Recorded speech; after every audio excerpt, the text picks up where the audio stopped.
Ok, donc bonjour et bienvenue à cette actualisation du DAX 30. Cette actualisation donc en français maintenant. Nous allons regarder un petit peu ce qui s'est passé dernièrement. Si nous prenons le graphique mensuel, nous allons pouvoir voir bien évidemment que nous avons eu un beau mouvement haussier depuis septembre 2009 qui nous a mené ici des 5000 points à peu près jusqu'aux 10 000 que nous avons vu fin de mois de juillet. De mois de juin.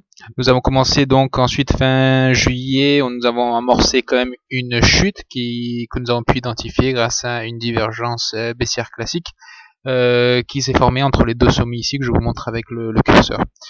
Donc sur notre sur notre actualisation du 23 juillet, nous avions annoncé justement cette baisse.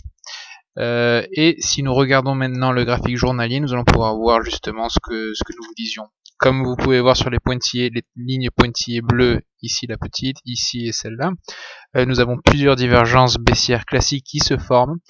Et à cet endroit-là, vous pouvez également voir la ligne verte et la ligne bleue qui nous indiquent des stochastiques et le RSI en situation de surachat. La ligne du bas que nous avons ici, c'est le pouls du marché, c'est ce que j'ai jamais appelé le pouls du marché. Qu'est-ce que c'est exactement? Tout à fait, c'est en fait les canaux de Kellner qui sortent des bandes de Bollinger pour nous annoncer justement un mouvement assez violent du marché, un mouvement haussier ou un mouvement baissier. Donc ici, comme vous pouvez voir, à ce moment-là, nous avions quand même un support assez important que nous avons cassé et ceci a été annoncé justement en début de ce mouvement baissier ici dans le pouls.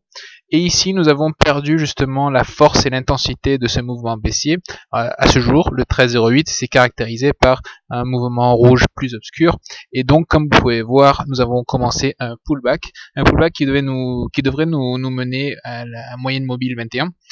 Nous pensons, enfin je pense que ce sera 9250 à 9300, 9350, voire un peu plus.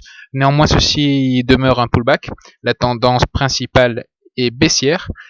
Si nous regardons justement le graphique horaire, donc d'une heure, vous pouvez voir justement ici ces lignes pointillées rouges qui nous indiquent justement des divergences haussières classiques pour justement ce pullback qui nous mènerait, comme je vous le disais, entre les 9250, 9300, 350, voire un peu plus.